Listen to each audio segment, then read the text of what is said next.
All right, ladies and gentlemen, we are back. It's been a little bit. It has been a little bit, but we're back. You already know who I am, so we're not going to waste time with details. But you see who's beside me. And yes, I have woken her up to do this podcast. So she's the consummate professional, and because she loves me so much, she's willing to grant me this opportunity to do this podcast. So, without further ado, we're going to catch you up on the progression of our relationship since we last talked. We have made 3 months together, and even though she wants to choke me a lot of the times because I do a lot of crazy stuff, she still loves me and she still stands beside me. So I'm very grateful and happy of that. And I just want to say we are doing the LAL. We are loving each other and learning each other. And there hasn't always been good. We've been learning a lot about ourselves and how we react with each other. So it's been a good experience. So we're 1 minute and 24 seconds in. I've talked enough, so I'm gonna let her say some things. Hi, I'm back. It's me, it's Tanya. Christopher did not have a topic. However, I was thinking that we should talk about parents and how they mess up our relationships. How parents mess up relationships. How parents parent us and jack us up at the same time. Okay, that's a fair assessment. Speaking from my coming up, whatever, what I saw the finished product of what my mother and father had. I didn't learn the behind the scenes until here in the near future. And by doing that, a lot of the things that I expected in relationships and in a whole lot of things was based on based on what I saw from my parents. I didn't see the work that was put in. I didn't see the sacrifice that were made. So in a way, it gave me a sense of entitlement to a certain thing.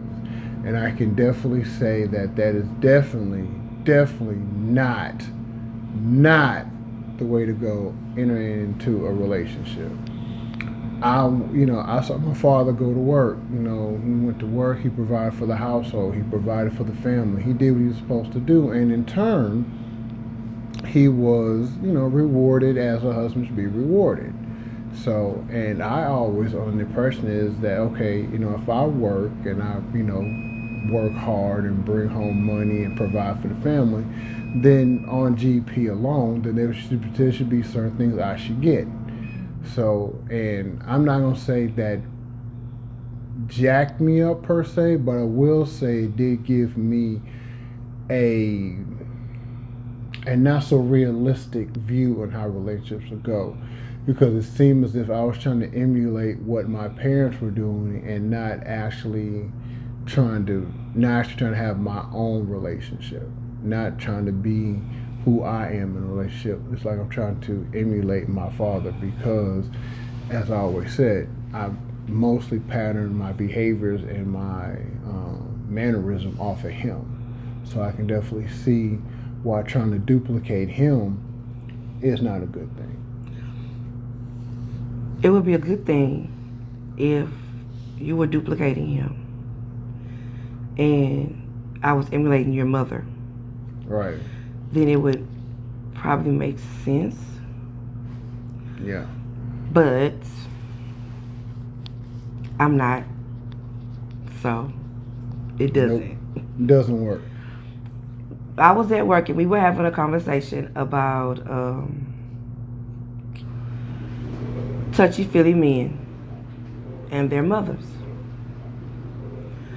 Most mothers do one or two things when they raise their sons.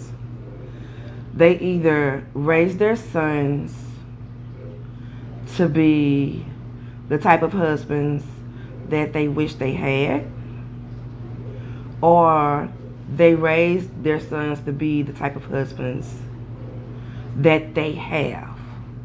That makes sense? Yeah, it makes sense. Okay, so let me tell you where that jacks people up. Let me give you my insight on how that jack people up. Okay. If your mother teaches you to be kind, loving, a protector, a provider, a professor, someone who says how they feels and means what they say when they say it. She raised you to be like that, and you're like that with her, right? Because she taught you this.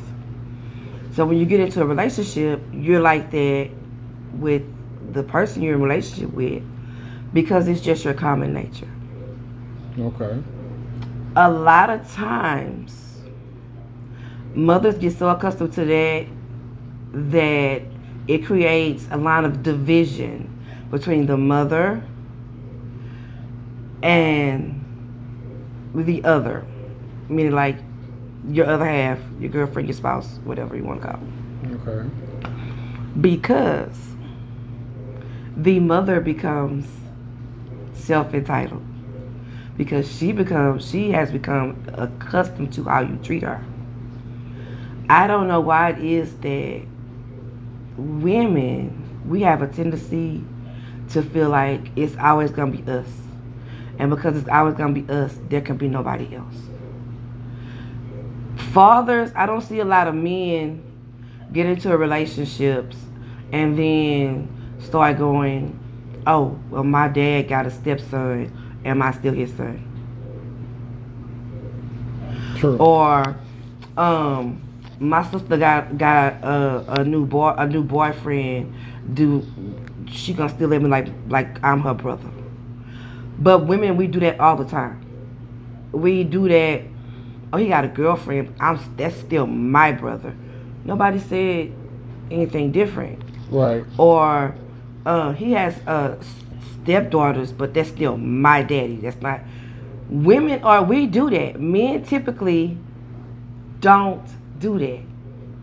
That's true, but I think the reason why that is because, like you said, it comes from a place of they've been the only one, you know. They've been the only one. So they kind of feel as if it's that you're impeding on their territory. It's like I laid down the groundwork, I did all the heavy lifting, and all of a sudden here you come just sashaying in with your hair and this, that, and whatever, and you're gonna take away what I labored for, and you didn't put in half the work I put in. I think sometimes it grows a little bit of that. Here's the thing. If what you did was taught your son to be a good husband, why are you mad at someone and you taught him to be what he is? I didn't say No. I understand what you're saying. You laid down the groundwork because you did not want your son to be a certain kind of man. So you place within him the characteristics to be what a good man is, right? Yeah.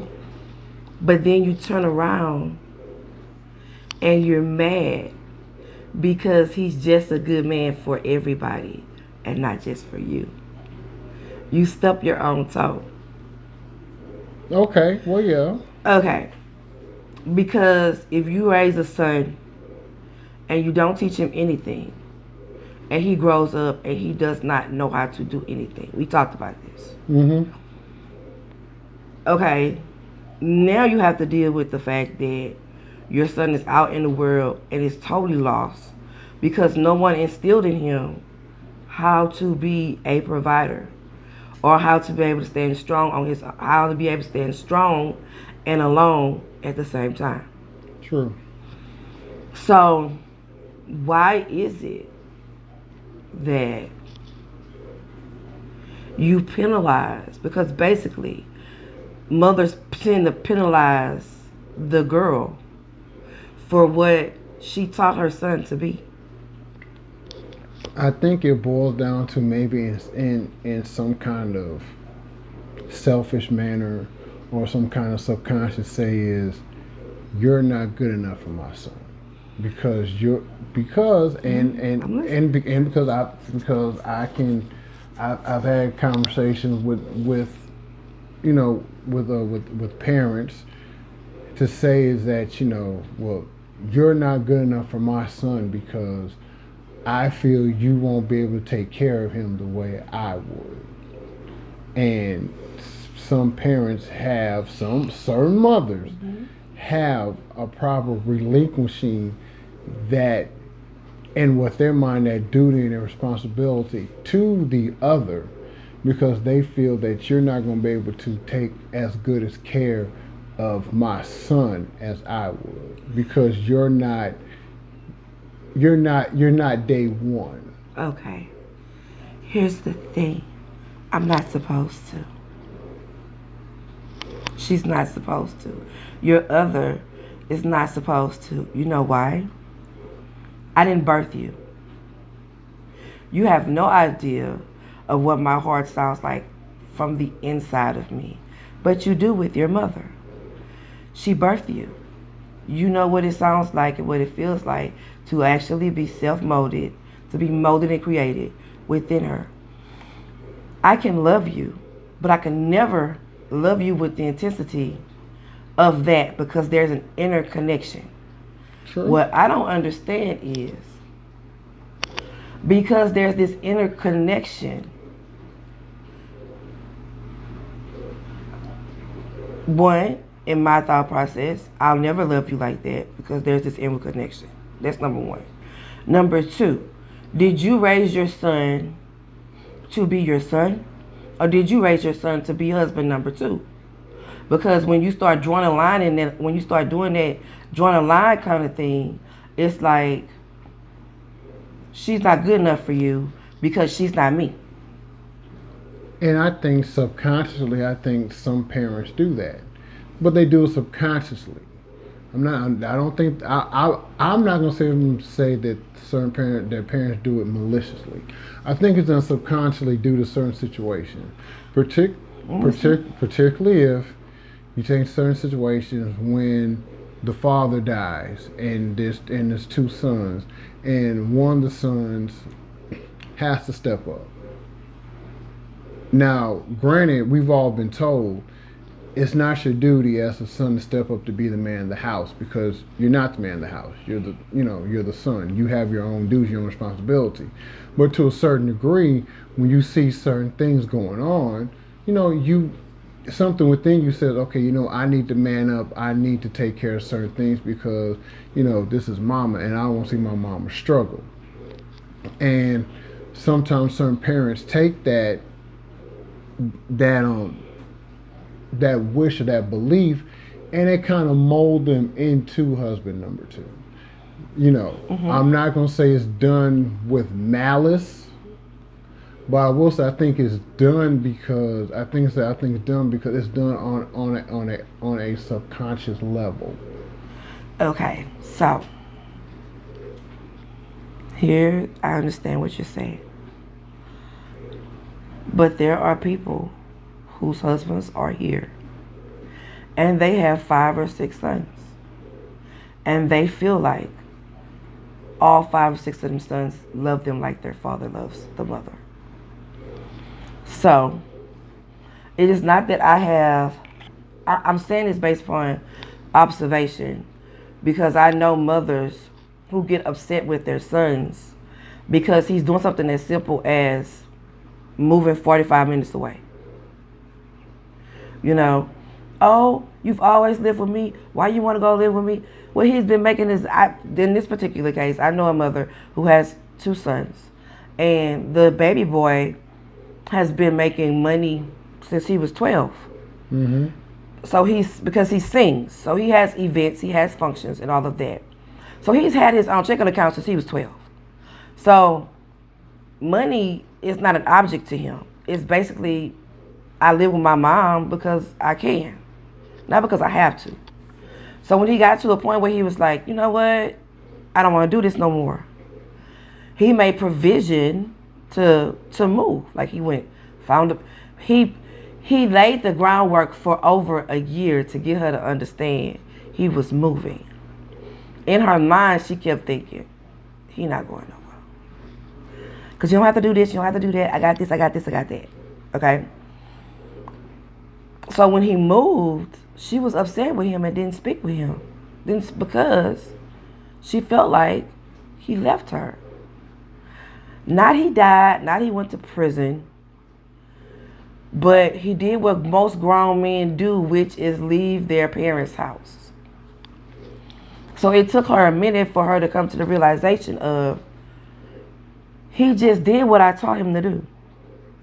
I think in hindsight, a lot of times as women, we parent our sons in the nature of they're always going to be our little boys and never that they're going to be men. And that's true too, but that's also in the same context as dads with their daughters. You know, we're gonna always see our daughters as our daughter. That's always gonna be my little girl, no matter what happens. You know. But okay, go ahead. But most fathers don't treat their daughters like they're secondhand wives. They don't do that. In some backwoods, mountainous areas or whatever, in certain country parts of, you know, Alabama and, you know, maybe Mississippi and maybe in the four mountain ranges of like Georgia, Montana, Idaho, North Dakota. But also and we're cracking a joke. But that's serious. That is serious business. It is some people, maybe not a lot, maybe not a vast majority, but there are some people who they really do raise their children to be like a second wife or a second husband, and that's just real, you know, and that's just real. And I say that with I give the example of course, she gave the example of mother and son, but also the same thing with the father and the daughter, because as I said, a father is the first man a daughter falls in love with. If you're a good father, even if you're a bad one. Let me explain. I can explain this. Your parents, good or bad, show you the example on what man or what woman to be with. If you didn't like the things your daddy did, then don't go pick a boyfriend that's had the same tendencies as your father. Pause. Flag on the play. Because let me show you how my mind just received it. Okay. Don't date a man like your daddy, right? Because you start wait. If your father was not a good person, you don't date a man like your father, right? Yes. But typically, we gravitate to what we know. So even though your mother might feel like she's not good enough for you because she's not your mother, in hindsight, some part of her represents your mother to a certain degree, or you never would have had an attraction to her. And that is true to a certain degree. I believe what it is is that men, when we look for, you know, our spouse, our mate, our rib, other half, or God knows the words they're using these days, whatever, because, you know, there's all kind of words and shit. We look for a woman with motherly qualities, and I think that's something that's not really said. Or it's said, but it's not really understood, or it's not brought over universally where people can understand it. You know, it's like, for instance, with you you have motherly qualities. Not the type like you're gonna change my diaper or burp me or whatever. No kind of goofy shit like that. You know, but you know, you when you come into the house, you know, you want to cook the meals. You want to be help, you know, basically help, you know, get things done around the house. It's like you're making the home, you know, you're making the house into a home because you're bringing in that motherly love that every house needs. You're bringing all that in. So and that's to quote Mr. Kirk Franklin when he says in that video, you're bringing food to the soul. You're bringing the soul food into the house because, honestly speaking, not too many houses can run effectively unless there is a general of the house to make everything run. Now, now that goes back to the point. Yes, men, we do pick women who have motherly qualities because that's what we saw. We had someone who washed our clothes, folded our clothes, you know, gave us something to eat. You know, we had that. So of course when we go out there and look, those are some things that we're gonna be looking for. But on the same accord, other things pop up like, you know, like no one wants to sleep with their mother. That's not attractive. Or anything like that. Or there's some bad qualities that your mother has that you may not per se want in the type of girl that you're dating, or things of that nature. You know, it goes both ways. But the example that I'm saying is the vast majority of us, when we pick a spouse, whether it be male or female, they have some of the same type of qualities that we saw within our parents because our parents were our first teachers when it came down to relationships. Okay. That's what I'm saying. I understand your logic. I'm gonna show you how my mind works.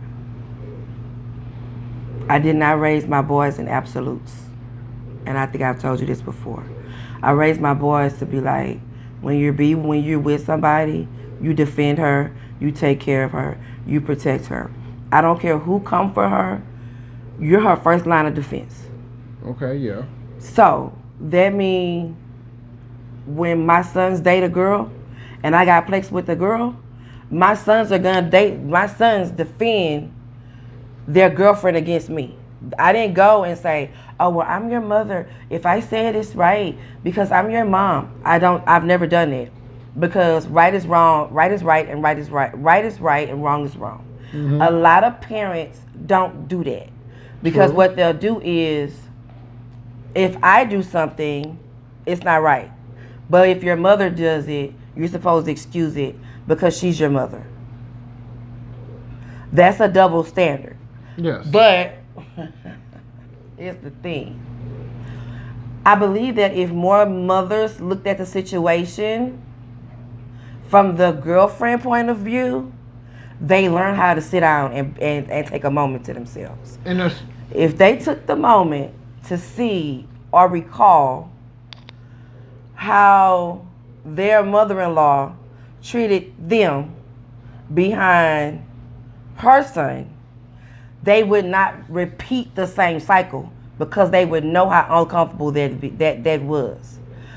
I'm willing to bet money that you will find a lot of women who are in relationships with men whose mothers are still alive and their mother is territorial. They are some kind of way, it's a line drawn in the sand where it's like, okay, she's my daughter-in-law to this extent. Or they start referring to her as that girl or your wife or the people. You know how we say the people. Right. They put a wedge up between them to let her know you're her, but I'm always mom. If she was able to remember what it felt like to sit in that hot seat with someone's mother, she wouldn't do that.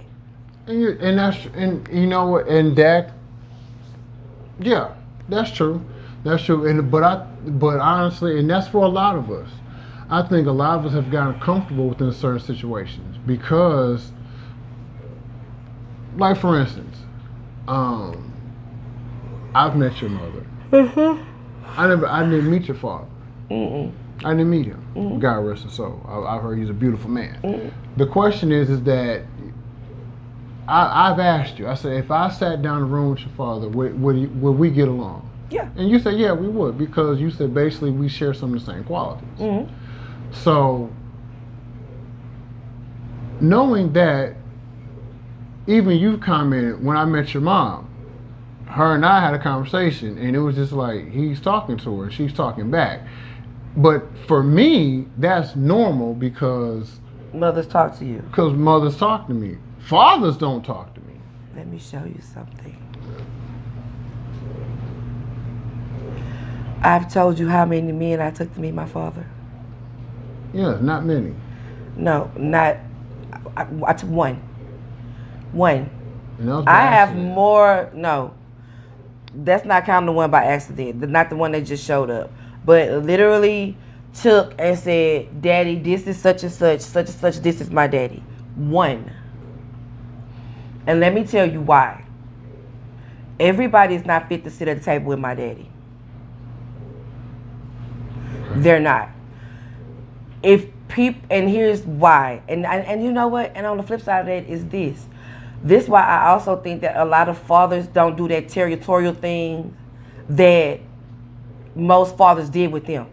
Because they remember. Yeah, we remember. I mean, shit. I mean, it's They like, remember what it's like to show up at the door. and you getting grilled. I remember that. You know what I'm saying? So they don't typically do that. Because they know what it's like. So therefore, on that point, I agree. I mean, I can remember. I mean, and I never disagree with you. Right. I remember when I met my ex's my father-in-law, Daddy Charles, God rest his soul. When we first had a conversation, it was, I was nervous, but with him, he was like, we decided we just talked to each other, but we have mutual interests. Right. We both worked in the security field. We both like martial arts. We both like weapons, stuff like that. So we had a way to bridge the gap for us to come to a conclusion and form a relationship that carried on even after me and his daughter broke up. we still had that relationship. Right. But I still remember the uncomfortableness of the situation before we got to that point. So therefore, like you said with most men, we're not gonna put someone else in the same situation that we didn't like. But with women, we forget. it's not the fact Because we don't want to recall. We don't. Okay, you may not want to recall, but think about this: when a guy brings a girl to meet the parents, all the dad want to know is what the girl look like. He kind of like, oh, nigga, my son, boy, I knew you was a stepper, just like your old. You got a chip off the block. And then he hears her speak, and the second she tears down his son, she becomes more and more ugly. True. Mothers. But mothers is different because mothers are looking like, who is this trollop? Who is this? Come take my son away from me. You know what I'm saying? I mean, and it's real. It's real. And to get how real it is, when I took my ex to meet my mother, that was not a good encounter. It was not. I had to go back and basically regulate a few things like, Mom, you were wrong. Even you can agree when you met my mom, it probably wasn't a friendly occasion. There probably was a little bit of tension there. There was no tension. Your mother is nice nasty.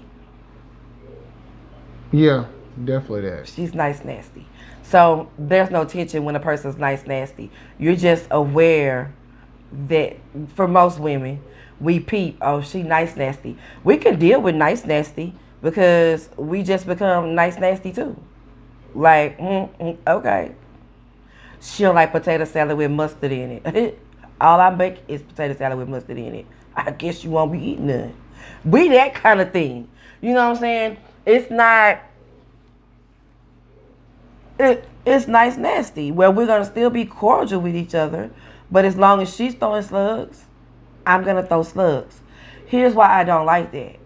When I ask women, because I've asked other women, when I see couples, particularly black couples, and their husbands are openly affectionate and they cater to their wives without being hesitant or thinking about what anybody else perceives what they're doing to be doing too much. I always ask the wives, how do you get along with your mother-in-law? Because in my mind, I always think, he's so loving and kind and touchy-feely. And, I know his mama got a problem with that when y'all get to her house and he loving and kind and touchy-feely and going to get you something and making sure that you okay. I know his mama got a problem with that. Because that's her portion. She feels like that's for me, not for her. Every last one of them. 5 out of 5 do not do their mother-in-laws. It got to a point where the mother-in-law drew a line in the sand and the husband chose the wife. It's like, we can go to family functions. My wife gonna be over here. My mother gonna be over there. Or the wife get to the point where she go, babe, you go. I'll see you when you come back. They distance themselves on purpose so that typically, I ain't gonna say most wives do this, but typically you find yourself in a situation where you go, it's his mom, whatever. You came out her pussy, I give you pussy, whatever. We are not the same. Daddies don't do that. Well, because once again, we remember what it's like being in the hot seat. I mean, we really do. And as a matter of fact, we're trained for that. We're trained to be like, okay, when you go to her house and you meet her parent, you do this, you do this, you do this. Trained. When you have someone to train you. There are these little boys who don't know who their fathers are, who got the neighborhood raising them, that get hugged. And let me tell you how they get hugged. Because if little Tanisha, daddy is still around, don't let him be around it's apparent he's around. Because when little Day come to the house with his pants sagging out, smelling like weed, he done smoked in the car, it's a done deal. Yeah, you're not going nowhere. You're not going nowhere. The problem is that they're not being instructed. So a lot of times what happens is we, as females, we don't do like boys do, which is go, let me help you understand. My mom doesn't mean. Mom loves, she's just, boys do that with their mothers. Girls don't do that with their daddies. What girls do is go, babe, don't worry about my daddy. Long as I love you, I don't care what my daddy feels about you. Daddy, you gonna leave him alone. We tend to go up against the parent instead of coddling them and going, well, maybe my daddy sees something I don't see. We don't tend to do that. Right. We tend to feel like, this is for me, and you just don't want me to be happy. Right. Boys don't do that. True, we don't do that. I mean, because like I said, like my dad was saying, he said, look, so Chris, when you go meet the parents,